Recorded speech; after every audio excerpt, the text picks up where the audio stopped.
কালারটা নিলাম। Base colour নিয়ে পুরো কাগজটাকে আমি আগে রং করলাম। তারপর ভাবছিলাম যে এইখানে আমি আজকে কি আঁকবো। অনেকক্ষণ যাবৎ রংটা হাতে নিয়ে চিন্তা ভাবনা করছি। চিন্তা ভাবনা করতে করতেই ভাবলাম যে না, আজকে আমি এখানে আর কোনো কিছুই আঁকবো না। আমি চলে গেলাম আমার ব্যালকনিতে গিয়ে খুঁজছিলাম যে কোথাও ঝরা ফুল আছে কিনা। আনফর্চুনেটলি কোথাও আমি ঝরা ফুলটা খুঁজে পাইনি। তাই আমাকে খুব বাধ্য হয়েই আমার কাছ থেকে একটা ফুল ছিঁড়তে হলো। ফুলটা ছিঁড়তে আমার কাছে খুবই মায়া লাগছিল। আমি আসলে ফুল ছিঁড়াটা পছন্দ করি না।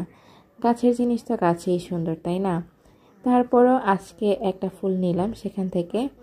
তো ফুলটা নিয়ে আমি ভাবছিলাম যে এই ফুলটা দিয়ে কি করব। নর্মালি ফুলগুলোতে দেখা যায় যে অনেকগুলো পাপড়ি থাকে, কিন্তু কাটামুকুটের ফুলগুলোতে 3টা বা 4টার মতো পাপড়ি হয়ে থাকে। তো আমি এইটার যে বোটাটা ছিল আগে আমি এটাকে কেটে নিলাম। কেটে আমি এইটাকে ফার্স্টে ভাবছিলাম যে পুরো ফুলটাকে কি ফিক্স করলে কেমন লাগবে। পরে ভাবলাম যে এটাকে আমি আইকা দিয়ে লাগানোর পর এটার শেপটা ভালো আসবে না। তাই আমি এইটার পাপড়িগুলোকে আলাদা করে নিলাম।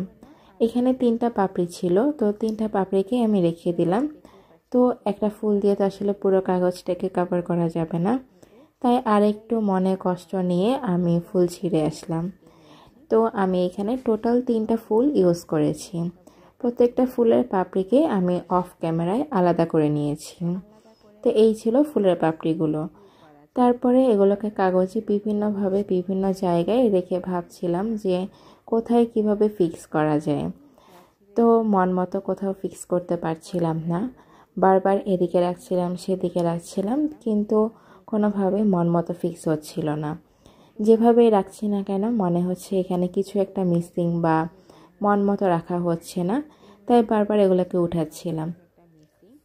তো তারপর মন মতো একটা জায়গায় রেখে যখন নিজের কাছে দেখতে ভালো লাগলো যে না, এই জায়গাটায় এই ফুলের পাপড়িগুলোকে ভালোই লাগছে, তারপর সেগুলোকে আইকা দিয়ে ফিক্স করে নিলাম।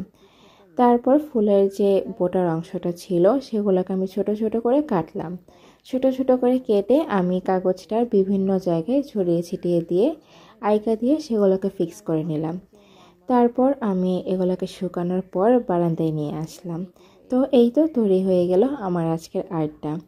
আর এইখানে মাঝখানের যে অংশটা দেখা যাচ্ছে এইটা ছিল ফুলের মাঝখানের যে একটা হলুদ অংশটা ছিল পাপড়ির মতো, সেই অংশটাকে আমি ফিক্স করে দিয়েছি। কেমন হয়েছে আপনারা কিন্তু অবশ্যই জানাবেন।